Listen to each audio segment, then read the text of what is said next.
Welcome to Profits Through Podcasting, where we help health-focused entrepreneurs generate leads and revenue for their business through podcasting. I'm your host, Joel Oliver, CEO of East Coast Studio, and today we are talking about podcast guesting.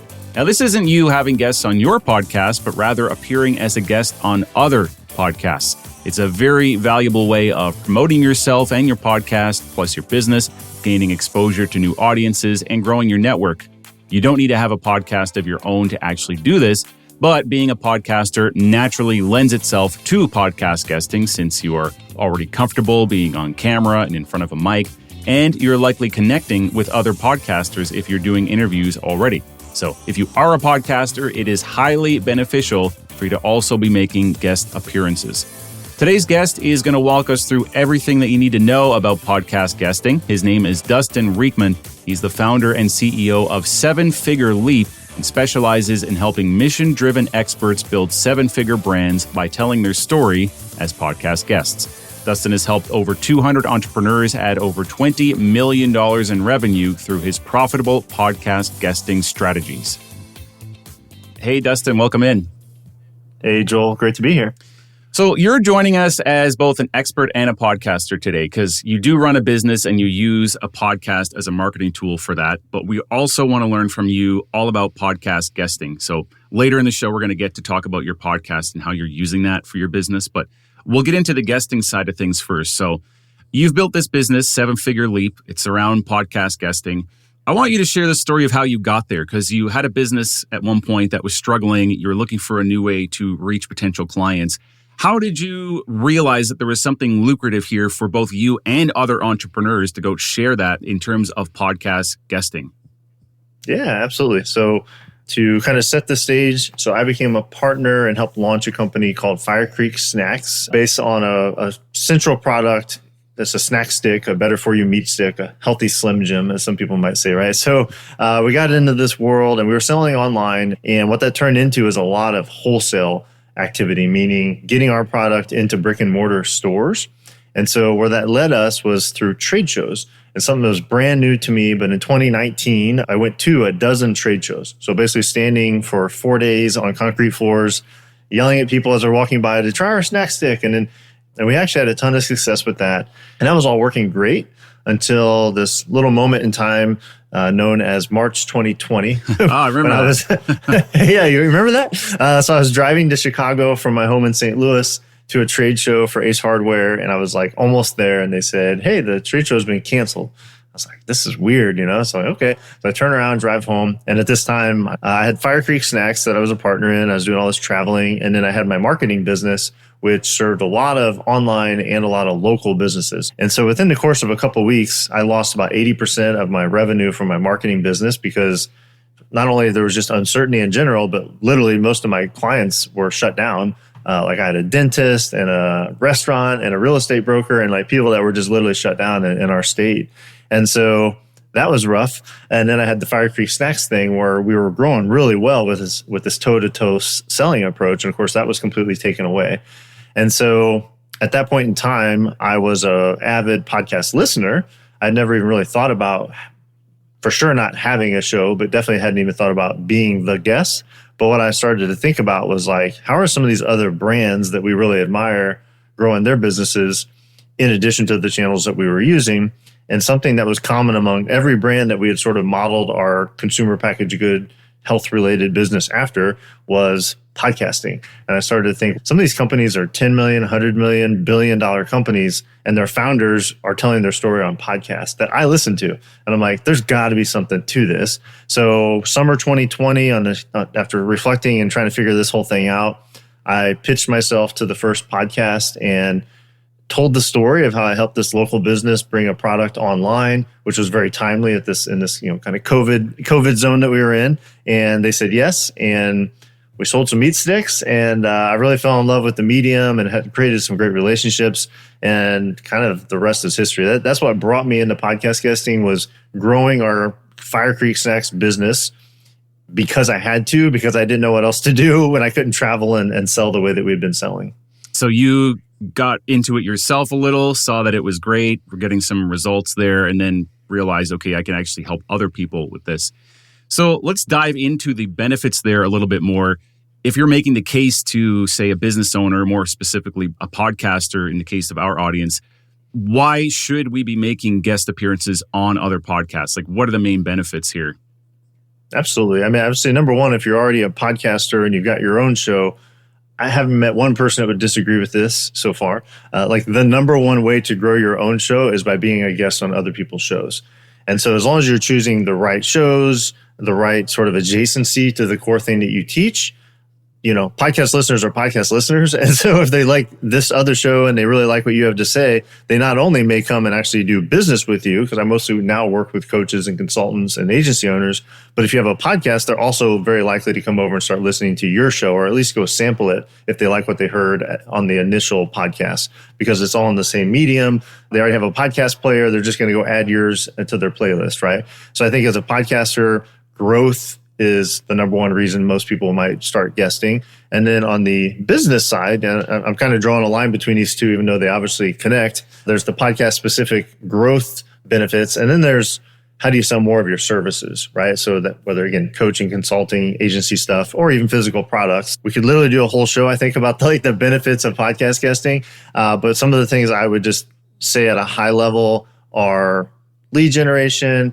clarity about your own story and your ability to message effectively. I think there's a ton of benefit in the world of things like SEO and authority and credibility. The number one thing that most people don't actually think about on day one, and I didn't anticipate until I was like 6 months plus into this whole journey, is actually relationship building. So a lot of us have this sort of, I should have a bigger network. I should know more people. Like if I was more well connected and I could get into these rooms or on these stages, that would really make a big difference for my business. And we don't know how to do it. And podcast guesting is to me, the ultimate shortcut to building those relationships at scale, if that makes sense. Absolutely. That's a great thing about both podcasting and guesting, because I've had this challenge where I'm wondering, how do I do that? Like you just mentioned, I know I should have a bigger network. How do I do that? I need more social media content. How do I do that? How do I do SEO? And if you just kind of focus on this realm of podcasting and guesting, it just takes care of all that for you in a much more streamlined way than trying to figure it out separately. So let's assume we like that. We're going to go ahead with this. We're already podcasters, so we've got a microphone. We know how to sit here and get on Squadcast or whatever the case and do an interview. What is the next step there? Like you mentioned identifying the podcast, the correct ones to be on and pitch. Is that the next step, or what do we have to think about next once we decide let's actually do this? Yeah, so it's a great question. I think this is a great time to introduce my main framework and how we work with people. So 7-Figure Leap, our tagline is, we help mission-driven experts grow 7-figure brands by telling their story. And the mechanism or the vehicle by which we do that is podcasting, and specifically guesting to start. And so everyone that we work with, we go through the same 5 steps. And what you just mentioned, which is identifying the show, is actually step 2. Step 1, and I'll just say them real quick and then we can unpack them a little bit more. They're all P's, but step 1 is purpose. Step 2 is plan or research. Step 3 is pitch. Step 4 is perform. And then the last step, which is my favorite and where we spend most of our time, is profit. I am very focused on how to grow your business with podcast guesting and not just podcast guesting for podcast guesting's sake. So the first step, purpose, is really getting clear and answering the question, why would I want to do this in the first place? What are the metrics I'm trying to drive? What are the results I really want for my business? Who am I trying to reach, and what is the message that I want to focus on as I'm reaching them? So it's really the why and the who, right? And so that's step 1, is getting really clear. And that may seem obvious to people. I would say almost everyone thinks they know that, and then when they get in, they really start doing some work, working through some frameworks. I'm a story brand guide, so we use some story brand tools. It's oh wait, there's actually a much better and more simple, clear way to say this, and there's a much more direct and narrow audience that I want to reach. But once we know who that is, then step 2, which is plan or finding the right shows, actually becomes really easy, because once you know who you really want to reach and what you want to say to them, it's way easier to pick a show. As you probably experienced, Joel, people think if only there were 10 podcasts that I could be on, it would unlock so much. And then they find out there's 1,000 or 10,000, and they realize there's way more opportunity than they could ever capture. And that's where we go back to narrowing our focus to make this as simple as possible. But once you know which shows you want to be on, you got that list of 10, 20, 30 shows that you really want to be on. Step 3 is pitch. So that's the very direct but warm and cool way to reach out and show the host how you really want to add value to their audience and serve, so that their yes basically becomes inevitable, right? This is probably extremely opposite of what most of us experience in our own inboxes. Like when people ask us for stuff, it's not an ask, it's very much a give. It's like, here's what I want to give your audience. Here's what I think I can show up and really add value to you and your show and what you do. Can I have that opportunity, right? And that's the pitch. So let's say someone is kind of starting out with their business. Maybe they don't have a big social media following. They have value to offer, of course, their expertise, but they pick their 20 or 30 podcasts they want to pitch. And maybe some of those are a little bigger league and they're kind of nervous. Hey, maybe they're not going to accept me just yet. Does that happen? And do we need to consider that in terms of how we pitch, like maybe waiting until later to pitch bigger ones and starting smaller? Or what do we need to consider there? Yeah, it totally depends, obviously, on where you're at, where you feel like you are in your own journey, the credibility that you have. In general, though, yeah, if you're coming to me and you're like, I know I want to do this, maybe I've dabbled in it, but I'm not very confident yet. Like I'm not sure I'm ready to sit here and take questions from someone who I will have this nagging fear in the back of my mind that if I screw this up, it really is like going to harm me. So because of that, we often will say, hey, make your list, and we help people sort that list, right? And if you're a beginner and you're like, I want to get some reps in, I want to do it in a live setting, but I'm not ready to like push my chips in and really bet on myself yet because I'm not there yet, then yeah, absolutely start with smaller shows.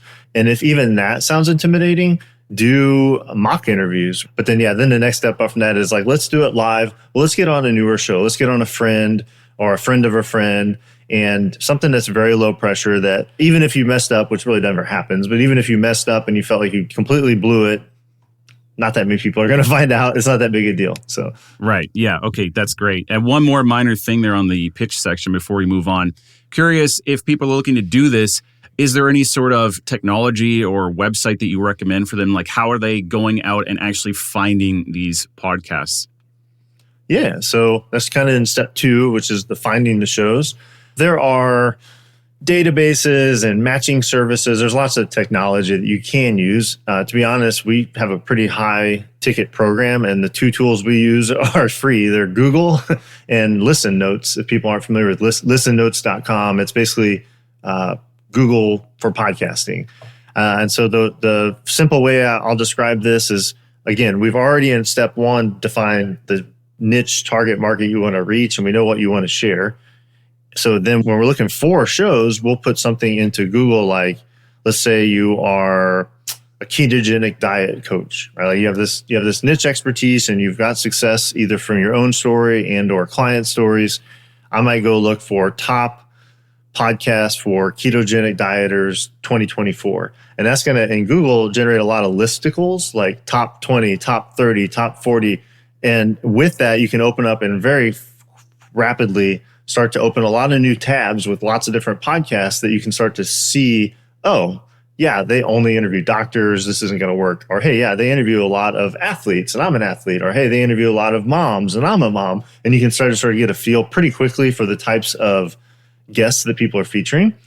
And so that will give you some initial podcasts to consider. And we give people screening criteria and things so you can really quickly sift and sort these. And then step 2 would be listen notes. So maybe you find a specific show that you think would be a good fit. You can go in listen notes as an example, and you could use it many ways. But one, maybe say that you feel like, man, that host is a lot like me. And maybe I won't be on their show because we're very similar, but I would love to be on shows that they've been interviewed on because I know that we have a similar story. And so maybe I put Joel Oliver's name in listen notes, and I go see where Joel's been interviewed, and I can see that in a snap. And now I have a whole nother list of opportunities that I can piggyback on that sort of initial Google research. Yeah, Listen Notes is a really, really useful tool. Okay, well, let's move on. You take it to step number 4, the perform. Yeah, so basically now you've pitched them, the host, and they said, yeah, absolutely, Dustin, I think you'd have great value. In that pitch, we're actually going to include a bullet point summary of the things we want to talk about.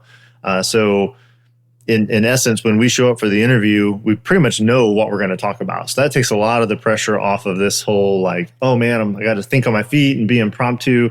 You pretty much know what you're going to talk about, which also the host loves because they basically got an outline in advance. They don't have to do show prep and all this stuff. So anyway, when you get to the perform step, it's really about how do you show up and be a compelling guest and serve the audience and meet the goals that you set, way back in step one. And so you can kind of think of an interview in a few different pieces. One that many people have a fear over and struggle with is the introduction. In many shows, it's like, hey, Dustin, welcome to the show. Please introduce yourself. And that is such an intimidating, open-ended question. So what we like to give people is basically that elevator pitch, that one or two lines that describes what you do, opens some curiosity loops. So it's both clear and compelling. And you don't have to, it's basically baked into you. So you don't have to think about it on your feet. The point is, if you have a nice, clear, repeatable introduction, then it sort of decreases the pressure in the room. It makes you feel comfortable. It makes the host feel comfortable. And from there, the conversation can be much more natural. So you have introduction. And at the other end of the interview, at the very end, you have your call to action. And so in every interview you do, you want to have a single, clear call to action. Hey, if you've been listening to this and you're really into what I taught today, or you want to know more about the story that I shared, please do this next and give people one clear call to action. So that's kind of the beginning and the end. And then once those are set, the middle becomes much more, again, natural. It's basically the content that you've already said you wanted to share. And with that, we like to tell a few key stories. And we use a model, and if people want to think of a story they could tell about their company or about their business and the thing they love to do, my thing is if you have your own story, which many of us do, like many of us, the reason we do what we do is because of our own story. So telling your own story in a compelling way. If you don't have that, maybe you do something that's not your own personal transformation, then think of a client that you just love to talk about and brag about and use them. And the key in telling a good story is always, it's a 1-2 punch. It's empathy and then authority.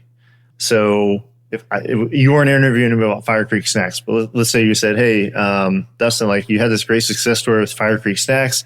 And I told you sort of the empathy part. Hey, we had this thriving business. Things were going really well. And then COVID happened. And so like, I know how it feels to have unexpected changes, lose your clients, lose your referral sources. And we kind of left it there, but this was about that story. I would have followed that by saying, and once I, figured out podcast guesting, within 6 months, we were at a 7-figure run rate. We ended up in Walmart. We got a $550,000 purchase order from the largest subscription box in the United States, all through podcast guesting. That is an interesting story. And just to contrast that, if I said, Joel, and hey, Dustin, tell me your story. I'm like, dude, we're awesome. We were in Walmart. We got in the biggest subscription box in the country. You'd be like, you sound kind of like a pompous, a-hole. Yeah. But if you lead with empathy and then you follow it with that authority, then it's a powerful story. So as people are thinking about perform, intro, one compelling story and some teaching moments, and then call to action.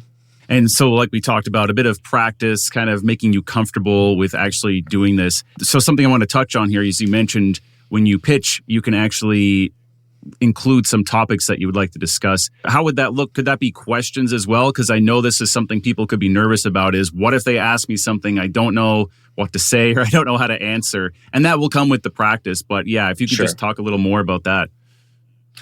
Yeah, so backing up to the pitch, I mean, if you think about the pitch, it can come in different forms. Let's just think of it as a simple email. So the first part of the email is going to be connecting with that host as a human, having some personal connection. It could be, we know someone, we're from the same state, we're from the same hometown, we're from the same industry. It could very well be, I listened to your interview with Adam and I got this great takeaway. Thank you so much for the work you do. It's something that this is not some pitch email, right? It's from a human, not a weird random weirdo on the internet. Then the middle part of the email is what you're asking me, which is what's in it for them. So that's the mindset. If I'm writing this to Joel and I want to be on his show, what can I do for him and his audience? And his audience is ultimately who he's serving.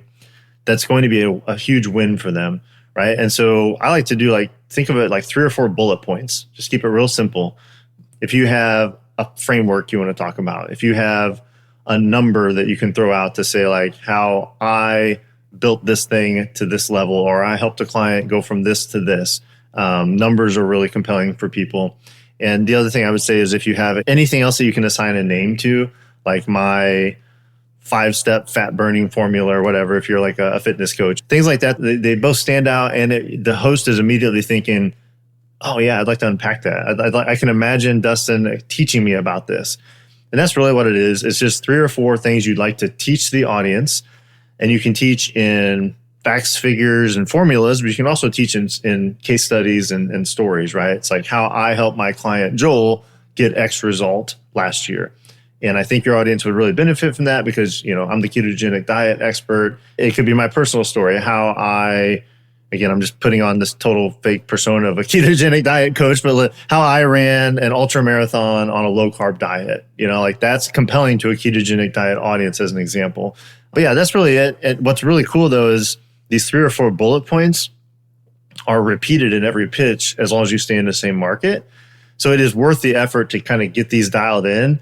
That will not only make the pitches super easy because all you have to do is really customize the top part to each host, but it also creates a structure by which you're always interviewed kind of on the same topics. Not in a boring way because every conversation takes on its own nuances, but basically you're always talking about the same 3 or 4 things, which makes it really good. I mean, it makes you really good. And then the final piece of this email is just the call to action. Like, hey, are you interested in having me on? But that's the pitch. And to your question, Joel, those are the bullets. And then, depending on the style of the interviewer and stuff, they may be one of those bullets may be like all they want to talk about, or they may want to just go sequentially and talk about all 4.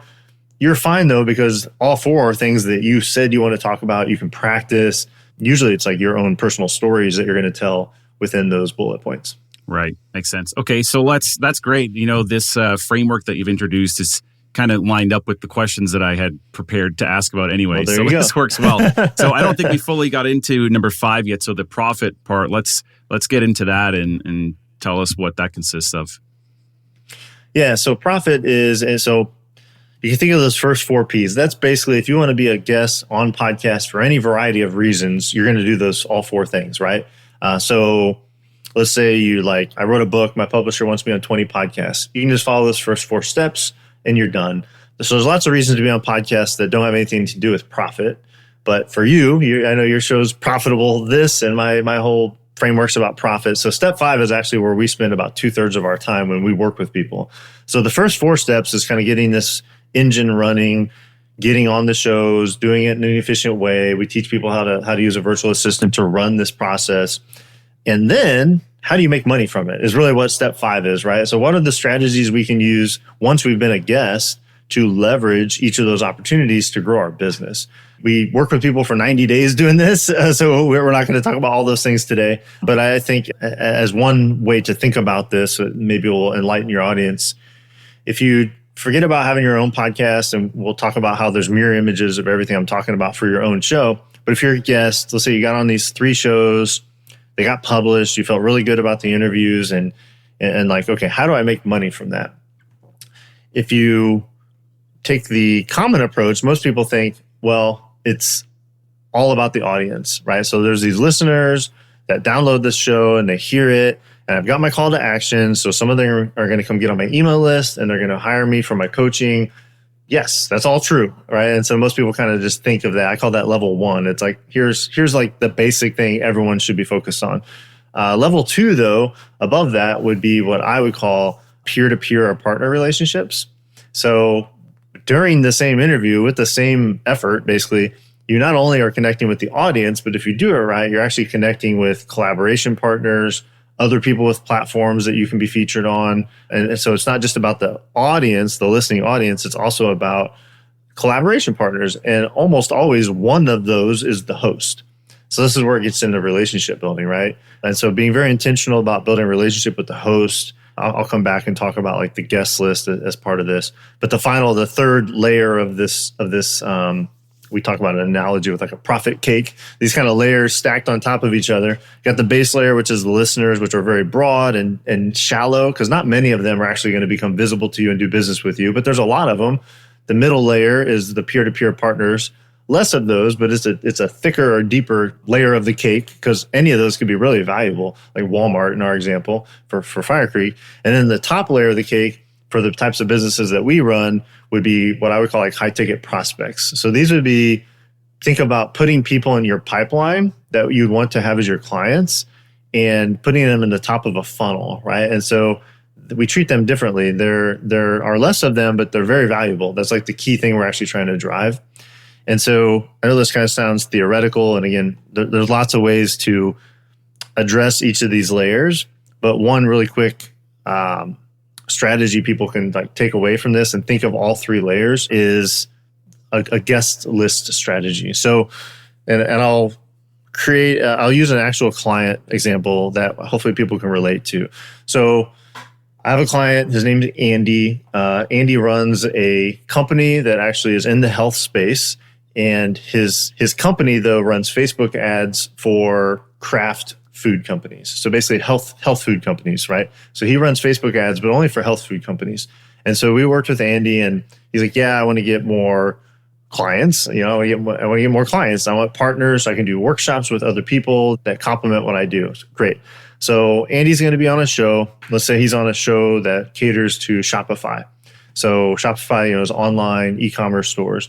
So he gets on this show and he's going to teach about the latest and greatest Facebook strategies for e-commerce health food brands. Okay, like this is literally what he does. And so he can get on there, talk about case studies, and at the end of that interview, he may say, hey, I've got like a really powerful audit that's going to let any e-commerce health food brand that's listening go through and check their own ads to see if they're maximizing those performance. That's layer one. So he has done the interview. He's called out to the audience. He's letting them raise their hand and say, I am one of your ideal clients and I am listening and I want to reach out and get on your email list and start that process. That's layer one. Layer two, which is the peer-to-peer partner thing. In 15 seconds in the same interview, he could be like, hey, Joel, I before I get into this next story, I want to say something because it'd be easy for people to miss. Like, we only do Facebook ads. If there are people listening to the show who are into this health food space and they have other clients and they do like content, SEO, Google ads, please reach out to me. We probably have referrals for you. Like, we only do Facebook ads. And so what that does is it creates a really good synergy where people can reach out and say, I don't actually want to hire you because I don't have a food brand, but I'm an agency who does something complementary for the same client. Let's talk. And that's where a lot of good partnerships come in. And then the final thing with the high ticket clients is Andy could then go, after this is published, he could go look at all the other people that have been interviewed on this show. And many of the people interviewed on a show like that will be founders of e-commerce brands, some of which will be health food brands, right? And so if there's 300 people being interviewed, maybe there's 50 that have started health food brands and they're on here talking about their own success story of how they grew this brand. Those are all obvious people for Andy to reach out to, connect with, and start a conversation with, because he knows their ideal client, they've had success, and he can say, hey, we were on the same show, like I have credibility, authority, like, you can trust me. So that was a lot, but hopefully that kind of gives people a quick exercise of like how to address 3 different audiences with one interview and how this can grow your business exponentially when you do it right. Versus, I did an interview, it got published, I'm on to the next interview. There's so much gold to be mined in putting a little more effort into the interviews you've already done. Yeah, that's great. Well, that covers the profit step, and I wanted to hear a bit of a real world example anyway, so that all came in there, which was great. I went right into it. So. Yeah. So I want to, at the end, spend the few minutes, like I said, chatting about your podcast and your marketing specifically. But before we move on to that section, I have one final question here, which is a little outside of what we've just been chatting about, but I think it's probably something that people are curious about when it comes to podcast guesting, and that would be payment. Ethical considerations here for either paying to be on a podcast or receiving payment to be on a podcast. What are your feelings around it? What should people be aware of if that situation arises? Sure. I'm not in the ethical police category where I'm like, this is, morally wrong. I don't think that's the case. I will say I was a guest exclusively for 3.5 years. I grew the FireCreek Snacks business. I grew 7-figure leap doing this. I've never paid to be on a podcast. I've never been paid to be on a podcast. I host my own podcast. I would never expect someone to pay me to be on it. that is in large part because of the way I feel like this relationship should be formed. And so again, it's not evil if someone says it's $500 to be on our podcast, but I find that most of the time when that's the presentation, it's actually not going to be a great use of your time because they're not in a place of service. They're not really trying to build a relationship. It's very transactional. I'm not passing judgment if someone does that. People have their own economic models. In general, I would caution people about paying to be on a show, and I would not ever expect to be paid to be on a show. I've had a couple clients where it was presented to them like, hey, we have a very niche show. It matches really well with what you're trying to do. And for $500, you'll be on our show. You'll get a dedicated email blast. We'll put together, social media assets for you, and we'll introduce you to 3 people in our community, 3 potential clients. So where it's part of a larger marketing package, I think it can really make sense. But if it's totally like an appearance fee, that's definitely an emerging trend. I hear that more and more, that as people are asking to be on shows, they're like, it's $500 and we'll think about it. And I'm just like, I'd pass personally. So that's been my experience. Mm-hmm. Yeah, good advice. I've noticed that a little more lately too, and not even for big fees, but people will pitch me and I'm just a nobody essentially. And they're just sending out these pitches. Do you want to be on? And I go, yeah, that sounds cool. And okay, by the way, there's a $50 fee. What? Yeah, not happening. How does that starting to? Yeah, this doesn't start the relationship on the right foot, in my opinion. Yeah, it's very odd.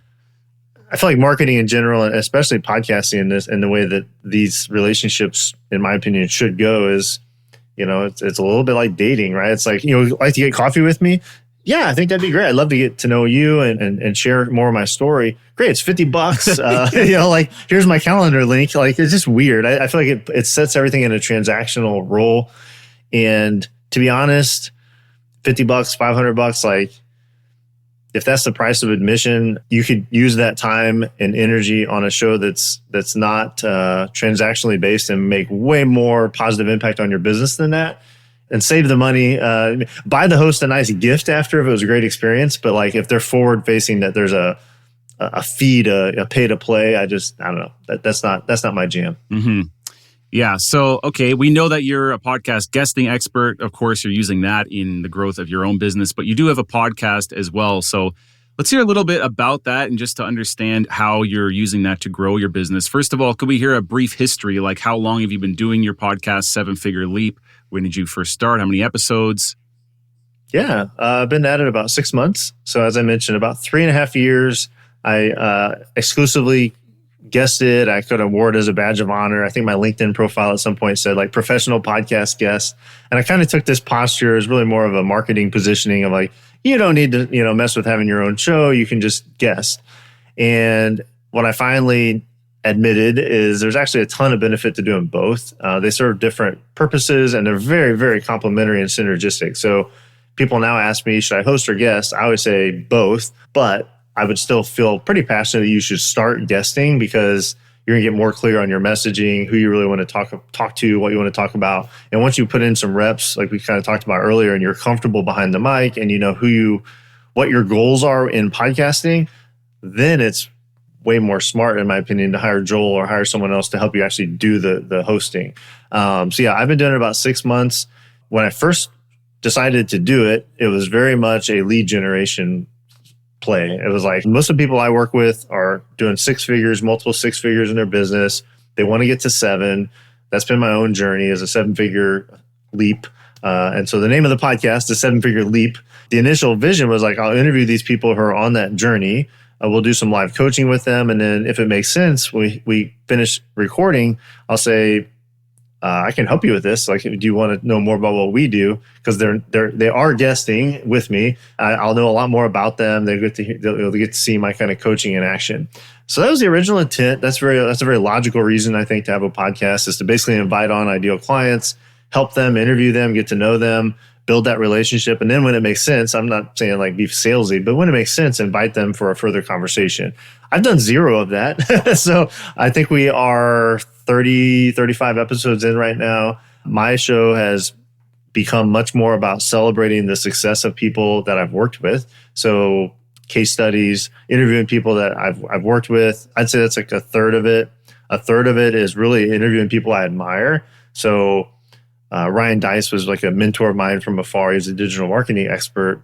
And so I'm like, Ryan, I'd love to have you on my show. He says, yes. And we spent an hour, and I think we talked another half hour after I quit recording. He gave me, it was like a $10,000 consulting session. It was like free, and it created great content. And I'm having Jay Papasan on here in a couple of weeks. He's the author of The One Thing. I met him at a dinner, and it's just like way more natural for me to be like, Jay, I love what you do. Your book changed my life. Could I interview you on my podcast? Sure. Like, here's my link versus, can you coach me for free? So people I admire, which I think adds credibility to what I'm doing, but it also gives me really good access to build relationships with people that I probably would have access to otherwise. And then the other third of what I do is solo content. And this is not something I intended to do initially, but I found it actually I may increase the proportion of this I'm doing, because as I'm doing that, I find that really moves the needle in conversion, meaning I get a lot of people now who are like, hey man, I listened to your episode on how to select a target market, or I listened to your episode on how to create partnerships when you go to a conference or whatever, like very kind of tactical, strategic things that I love to teach. And part of that is that we'll take clips out of mastermind meetings that I lead with people's permission to kind of give people an inside look at what it looks like to be in a mastermind, the insights that people get, the transformation. So it's a mix of showing people what I do, by showing them live coaching, by highlighting success stories of people that have made big changes in their business through podcast guesting, access to people I really want to talk to, and this is a great reason to get to build a relationship with them. And then this sort of niche expert content that I can sit behind the mic and deliver, and it's fun. It's a place for me to kind of get this stuff out of my head. So it's pretty much every week someone asks me a question and I'm like, oh my gosh, I got to record a podcast about that. And now it's in public for other people to see. And of course, we repurpose all this stuff into our social media and things like that. So I think I answered your original question, but that's sort of when we started, what we do with the podcast. And I have done zero to try to generate leads from it. What it's really become for me is a conversion tool more than anything, more so than a discoverability tool. Which I think is actually pretty awesome. So great. Yeah, some very notable benefits there in terms of what podcasting can bring that we don't always think of. So it's great to hear what you're doing with it in the real world. And, building it is one of the big things anyway. You just start, you build it up, and you can think about your leads and your call to action at some point, but you've got this great thing that's growing and it's giving you content. So it's fantastic. So you've taught us a lot here about podcast guesting, and of course you're a coach. You help people with a variety of things. So yeah, if it's not clear already, you do offer this as a service. I think we've got a good idea of what it is that you can help people with. If anyone's curious to learn more about that or perhaps work with you, what would be their best next steps? Yeah, absolutely. So our brand is 7-Figure Leap. You can go listen to our podcast, 7-Figure Leap.